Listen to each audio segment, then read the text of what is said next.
Hello, this is Tony Heller from RealClimateScience.com, setting the record straight about climate. I want to know where the outrage is. Yesterday it was reported that one of the world's wealthiest men is hiring young thugs to try to shut down the free speech of people who tell the truth about climate. I grew up in a very left-wing community who always claimed that they defended the civil rights of everybody. So where is the outrage from the American Civil Liberties Union? They seem to be silent. Evelyn Beatrice Hall said, "I do not agree with what you have to say, but I'll defend to the death your right to say it." I was taught that that was the underlying principle which papers like the New York Times operated on.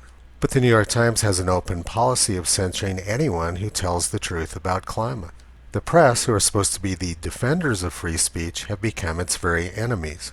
The only civil liberties organization which I've encountered that's actually defending free speech is the Ontario Civil Liberties Association. The rest of them seem to be silent. The Ontario Civil Liberties Association interviewed me a few weeks ago.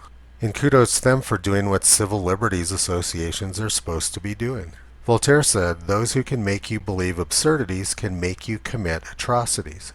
It appears that if you show many progressives a picture of a fake government graph or a picture of an Australian fire, they throw many of their principles out the window. They're so terrified by the same weather which has always been occurring that they lose their ability to think rationally. The techniques being used by climate alarmists to shut down free speech are nothing new. Uniformed children have been used for thuggery and propaganda purposes over and over again throughout history. Like myself, George Soros is a Jew, but unlike many of my relatives, he survived the Holocaust. This is his story of how he survived as he told 60 Minutes. You're a Hungarian Jew who escaped the Holocaust by posing as a Christian. Right. And you watched lots of people get shipped off to the death camps. Right. I was 14 years old. And I would say that that's when my character was made. In what way? That one should think ahead, one should understand and anticipate events, and one is threatened. It was a tremendous threat of evil. I mean, it was a very personal experience of evil.